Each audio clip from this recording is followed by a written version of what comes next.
विजय तिलक।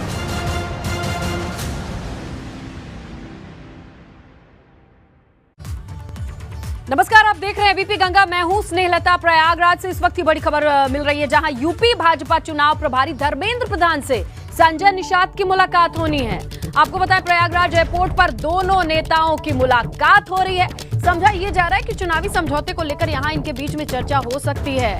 हालांकि मुलाकात में अनौपचारिक बातचीत होने की ही संभावना जताई जा रही है, क्योंकि एयरपोर्ट पर ये दोनों नेता मिल रहे हैं। लेकिन जिस तरीके की बयानबाजी है और जिस तरीके की सरगर्मी है, इस बीच ये मुलाकात बेहद खास रहने वाली है। ज्यादा जानकारी सहयोगी मोहम्मद मोइन से लेते हैं। मोइन, किस तरीके की मुलाकात है, कब मुलाकात होगी, क्या बात चल रही है इसे लेकर? देखिए, ये अनौपचारिक मुलाकात होनी है। धर्मेंद्र प्रधान जो कि केंद्रीय शिक्षा मंत्री हैं, साथ ही साथ उत्तर प्रदेश में जो विधानसभा चुनाव होने जा रहे हैं उसके लिए बीजेपी की तरफ से चुनाव प्रभारी बनाए गए हैं। वो आज इलाहाबाद सेंट्रल यूनिवर्सिटी के दीक्षांत समारोह में शामिल होने के लिए प्रयागराज आ रहे हैं। तो एयरपोर्ट पर ही मुलाकात की संभावित है। डॉक्टर संजय निषाद ने कुछ ट्वीट करके और अपने फेसबुक पेज पर इसे डाला है कि उनकी आज मुलाकात धर्मेंद्र प्रधान से होगी। हमने डॉक्टर संजय निषाद से बातचीत किया तो उन्होंने साफ तौर पर कहा कि ये मुलाकात अनौपचारिक तौर पर है, औपचारिक तौर पे कोई बातचीत नहीं होनी है। और जाहिर सी बात है, चुनाव का मौसम है तो बातचीत चुनाव को लेकर ही होगी। और उन्होंने सबसे अहम बात ये कही कि जो निषाद पार्टी लगातार ये आवाज उठा रही है कि निषादों को अलग आरक्षण दिया जाए, उस मांग को हम धर्मेंद्र प्रधान के सामने भी उठाएंगे। और इसके साथ साथ जो सीटों पर क्लेम किया गया है, उन सीटों को लेकर के भी अपनी बात हम रखेंगे, अपना पक्ष रखेंगे, ताकि धर्मेंद्र प्रधान जब भारतीय जनता पार्टी की कोर कमेटी की बैठक हो तो उसमें निषाद पार्टी ने जो मुद्दे उठाए हैं, जो मांगे उठाई हैं, उन मांगों को अपनी पार्टी के फोरम पर रख सके। तो पूरा कह सकते हैं मोइन कि ये माहौल बनाने की भी कोशिश है, क्योंकि देखिए, अगर मेरी आपकी एयरपोर्ट पे मुलाकात होनी है तो उसे ट्विटर पे साझा करने की तो जरूरत नहीं महसूस होती। लेकिन निश्चित तौर पर डॉक्टर संजय निषाद इस वक्त जो है वो प्रेशर पॉलिटिक्स कर रहे हैं। जब से ओम प्रकाश राजभर ने समाजवादी पार्टी का साथ कर लिया है, तब से डॉक्टर संजय निषाद जो है वो प्रेशर पॉलिटिक्स करने लगे हैं। उनका ये मानना है कि पिछड़ों के तौर पर भारतीय जनता पार्टी के पास अब पूर्वी उत्तर प्रदेश में अकेले वही सहयोगी पार्टी है, इसलिए वो प्रेशर पॉलिटिक्स का काम कर रहे हैं। और यही वजह है कि अनौपचारिक जो मुलाकात होनी है उसको लेकर के भी उन्होंने फेसबुक और ट्विटर पर डाला है। हम लोगों को उन्होंने व्हाट्सएप पर भी उसका मैसेज भेजा था। अच्छा। तो बातचीत में भी उन्होंने यही चीज कही है कि हम सीटों को लेकर अनौपचारिक तौर पर अपनी बात रखेंगे। और दूसरी ठीक है, तो संजय निषाद ये बता रहे हैं, बात होगी, बता रहे हैं क्या बात होगी ये बाद में बताएंगे, लेकिन इस बात से कितनी बात बनेगी ये देखना होगा। मोइन, आपका शुक्रिया जानकारी के लिए। प्रियंका गांधी वाड्रा का ट्वीट सामने आया। सरकार से सवाल किया है प्रियंका ने, कई सवाल किया है और सरकार को घेरा है। क्या लिखती हैं प्रियंका ट्विटर पर कि अगर नोटबंदी सफल थी, भ्रष्टाचार खत्म क्यों नहीं हुआ, काला धन वापस क्यों नहीं आया, अर्थव्यवस्था कैशलेस क्यों नहीं हुई, आतंकवाद पर चोट क्यों नहीं हुई, महंगाई पर अंकुश क्यों नहीं लगा। तो देखिए, डीमोनेटाइजेशन पर ये ट्वीट करके कई सवाल पूछ लिए हैं back to back Priyanka Gandhi ने कि अगर नोटबंदी इतनी सही थी तो ये जो सवालों की लिस्ट है, इनके जवाब कहां हैं।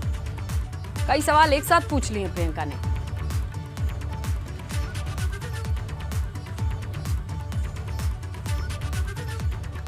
मुख्यमंत्री योगी आदित्यनाथ आज कैराना के दौरे पर रहेंगे, जहां सीएम पीएसी कैंप का शिलान्यास करेंगे। इसके साथ शामली जिले में करोड़ों की परियोजनाएं हैं जिनका लोकार्पण और शिलान्यास होना है।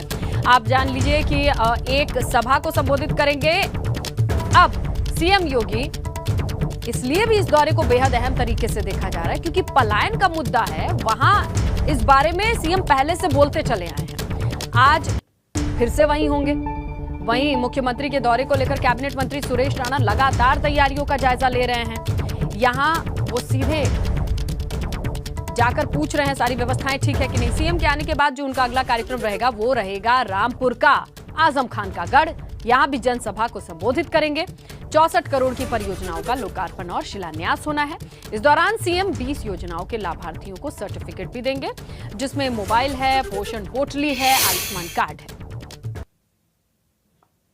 तो देखिए, मिशन यूपी और उसमें भी पश्चिमी यूपी में भी वो जो 2 जगहें जहां पर अलग तरीके की समस्याएं रही हैं। पलायन का मुद्दा शामली कैराना से उठता रहा है। आज खास ये है कि उन परिवारों से मिलेंगे जिनकी घर वापसी हुई थी, जो पलायन कर गए थे।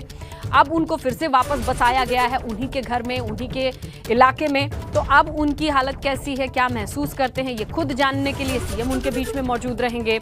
इसके अलावा 400 करोड़ की परियोजना है, काफी बड़ा अमाउंट है और यहाँ पर कई योजनाएं हैं। पीएसी कैंप का शिलान्यास होना है, तो ये तमाम चीजें सौगात के तौर पर मिलेंगे कैराना में, पलायन का मुद्दा हो या पूरे शामली के लिए। इसके बाद रामपुर का दौरा है। और उधर लखीमपुर कांड में 8 लोगों की मौत मामले में सुप्रीम कोर्ट में आज फिर सुनवाई होनी है। पिछली सुनवाई में उत्तर प्रदेश सरकार की स्टेटस रिपोर्ट पर सुप्रीम कोर्ट ने असंतोष जाहिर किया था और कोर्ट ने उत्तर प्रदेश सरकार से एक बार फिर से स्टेटस रिपोर्ट मंगवाई थी। ऐसे में यह अहम हो जाता है कि आज की सुनवाई में अगर सुप्रीम कोर्ट को यह समझ नहीं आती है स्टेटस रिपोर्ट फिर से, तो इस मामले की जांच किसी दूसरे एजेंसी को सौंपी जा सकती है। यानी कुल मिलाकर लखीमपुर कांड को लेकर आज का दिन बेहद अहम रहने वाला है, क्योंकि पिछले स्टेटस रिपोर्ट को लेकर सुप्रीम कोर्ट ज्यादा संतुष्ट नहीं था, चीजें सही नहीं लग रही थी और इसीलिए आज का मौका दिया था। और अगर आज भी सरकार की ये स्टेटस रिपोर्ट सुप्रीम कोर्ट नहीं अग्री करता है, नहीं समझ में आती है, तो माना जा रहा है कि ये जांच का जिम्मा है किसी दूसरे एजेंसी को दिया जा सकता है। तो देखिए लखीमपुर कांड पर आज ये सुप्रीम कोर्ट की सुनवाई, निगाहें हैं कि यहां से क्या अपडेट निकल करके सामने आती है, क्योंकि कई तरीके के सवाल यहां पर सीधे सीधे पूछ लिए गए और सुप्रीम कोर्ट का इस पूरे मामले पर पहले ही ये स्टैंड क्लियर था कि जो साक्ष्य हैं, जो गवाह हैं, उनकी सेफ्टी, सिक्योरिटी और वो बने रहें, इसकी जिम्मेदारी सरकार पर है और वो पूरे जांच के दरमियान रहनी चाहिए।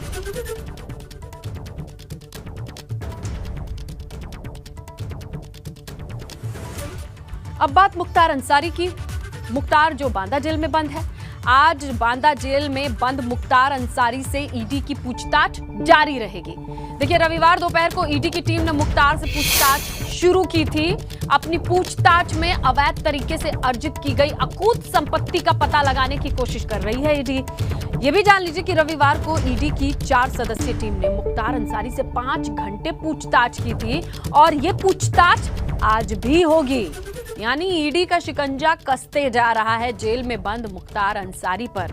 हम बुलडोजर चलते हुए भी देख रहे हैं कि जहां जहां जो संपत्ति चिन्हित हुई है वो किस तरीके से नेस्तनाबूद हो रही है, लेकिन अभी भी अकूत संपत्ति कहां हो सकती है, किस तरीके से छिपाई जा सकती है, इसकी जानकारी भी ईडी निकालने की कोशिश में है। इसकी बानगी आप इसे लगाइए कि 5 घंटे कल रविवार को पूछताछ जेल में ही हुई है मुख्तार से और आज भी होगी। तो ईडी की 5 सदस्यीय टीम है, पूरी रिपोर्ट बनाने की तैयारी में है।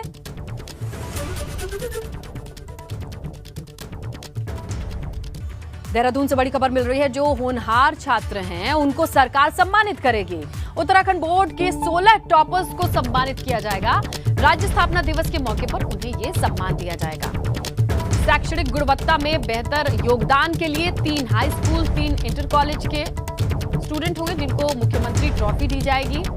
प्रथम, द्वितीय, तृतीय टॉपर को 15,000, 11,000, 8,000 पुरस्कार के तौर पे दिया जाएगा और जो स्कूल हैं, जो चयनित स्कूल हैं, उन्हें 21,000, 15,000, 11,000 का पुरस्कार दिया जाएगा।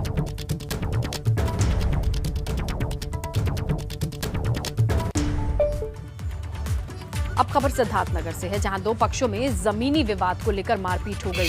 दोनों पक्षों ने एक दूसरे पर डंडे बरसाए। अब ये वीडियो सोशल मीडिया पर वायरल है।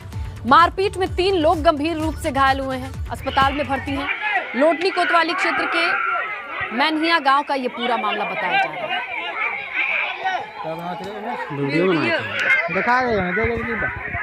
तो देखिए जमीनी विवाद है और ये किस तरीके से खूनी रंजिश में बदलते चला गया, ये वीडियो वायरल है। इसी मारपीट से 3 लोगों के घायल होने की खबर मिल रही है, ज्यादा चोट लगी है, अस्पताल में भर्ती है।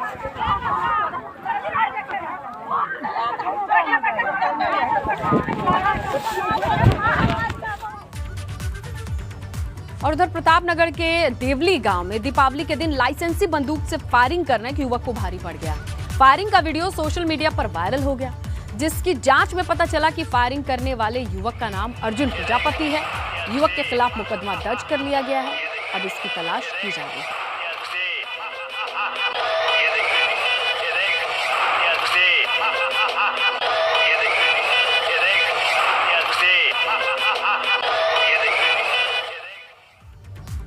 गाजियाबाद से खबर है, सोशल साइट पर युवती से दोस्ती कर ठगी कर सरकारी कंपनी में काम करने वाली युवती से लगभग 3.5 लाख रुपए ठगे हैं। युवक ने मदद के बहाने ये ठगी की है। 3,70,000 रुपए एयरपोर्ट पर पकड़े जाने की बात कहकर युवती से 3,70,000 रुपए मांगे। तो अब कौशाम्बी थाने में ये रिपोर्ट दर्ज है। जांच करके पता लगाया जा रहा है।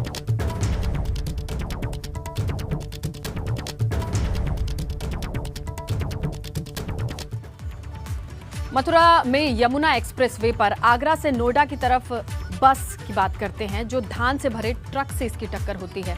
10 से ज्यादा लोग घायल हुए हैं। इस दरमियान घायलों को इलाज के लिए अस्पताल भर्ती कराया गया है। मथुरा के सुरीर थाना क्षेत्र का ये मामला बताया जा रहा है। तो ये देखिए तस्वीरें हैं जहां धान से भरे ट्रक से टक्कर हुई है। उसके बाद की तस्वीरें देखिए, जोरदार टक्कर। इस दरमियान कई लोग घायल हुए हैं जो इस वक्त अस्पताल में भर्ती हैं। डाले बड़ी खबर मिल रही है। सीएम योगी प्रेस कॉन्फ्रेंस करेंगे। वैक्सीनेशन के संबंध में ये वीडियो कॉन्फ्रेंसिंग होनी है। शाम 7 बजे का वक्त तय है जब सीएम योगी कॉन्फ्रेंस के जरिए पूछेंगे, जानेंगे कि वैक्सीनेशन के संबंध में क्या जानकारी है। तो ये अहम वीडियो कॉन्फ्रेंसिंग के जरिए मीटिंग है 7 बजे, जिसका वक्त तय है। कहां तक वैक्सीनेशन चल रही है, कहां रफ्तार है। हालांकि उत्तर प्रदेश की आप बात करें, वैक्सीनेशन में नए रिकॉर्ड बनाने में अग्रणी है इस वक्त। लेकिन अभी क्या रिपोर्ट है ये जानेंगे सीएम योगी 7 बजे वीडियो कॉन्फ्रेंसिंग से। दिवाली के बाद प्रदूषण की दिल्ली और यूपी के लिए आफत से कम नहीं है ये स्मॉग। आज भी सुबह सुबह दिल्ली और दिल्ली से लगे यूपी के कुछ इलाकों में स्मॉग की चादर दिखाई दी। लोगों को परेशानी हुई। 3 तस्वीरें देख लीजिए आप। पहली दिल्ली की है, किस तरीके से स्मॉग ही स्मॉग है। दूसरी गाजियाबाद और अलीगढ़ में भी ऐसी ही स्थिति है। आतिशबाजी हुई है, उसके बाद एयर क्वालिटी आपके सामने है।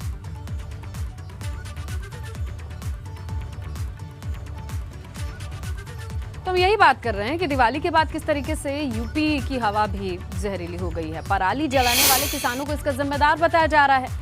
लेकिन किसानों का कहना है कि इसका कारण केवल पराली नहीं है, बल्कि प्रतिबंध के बावजूद जलाए गए पटाखे हैं, औद्योगिक कारखाने हैं और बढ़ते हुए वाहनों की संख्या है। इस बार बेमौसम बरसात से काफी नुकसान हुआ है। 65% फसल पानी की भेंट चढ़ चुकी है। केवल 35% ही मुनाफा हुआ है। ऐसे में पराली जलाकर नष्ट नहीं की तो हमारी अगली फसल भी नुकसान में जाएगी। इसके जलाने से कोई प्रदूषण नहीं हो रहा जी। इसके जलाने से प्रदूषण होता तो आज से पहले भी तो ये जल रही थी, जब क्यों नहीं प्रदूषण हो रहा था, आप ये बताइए। और दूसरी बात ये है, इनके जलाने से, इसी पराली के जलाने से ज़्यादा प्रदूषण हो रहा है। या और कितनी फैक्ट्री पटाखे पटक रहे हैं, फैक्ट्रियाँ चल रही, कारोबार चल रही, दुनिया के बड़े बड़े चल रहे हैं मील, उनके से कोई भी प्रदूषण नहीं होता। ये पराली से। बात अयोध्या की। दिल्ली से चलकर रामायण एक्सप्रेस ट्रेन अयोध्या पहुंची। अयोध्या कैंट स्टेशन पर ट्रेन का स्वागत हुआ। 132 श्रद्धालु अयोध्या पहुंचे हैं। भगवान राम लला हनुमानगढ़ी के दर्शन पूजन के लिए अब ये श्रद्धालु रवाना हो चुके हैं। तो देखिए, इस पर हमारी नजर बनी हुई थी। अब दिल्ली से अयोध्या पहुंच चुकी है रामायण एक्सप्रेस ट्रेन। 132 श्रद्धालु और उन्हें अब दर्शन पूजन का मौका मिलेगा। उससे पहले स्टेशन पर उनका स्वागत हुआ है। तो रामलला के दर्शन करने वाले लोगों के लिए खास ट्रेन रामायण एक्सप्रेस इसकी शुरुआत, जहां आज तस्वीरें हम आपको दिखा रहे हैं किस तरीके से 132 श्रद्धालु पहुंचते हैं, उनका प्लेटफॉर्म पर स्वागत होता है और अब खबर मिल रही है कि वो दर्शन के लिए रवाना हो चुके हैं।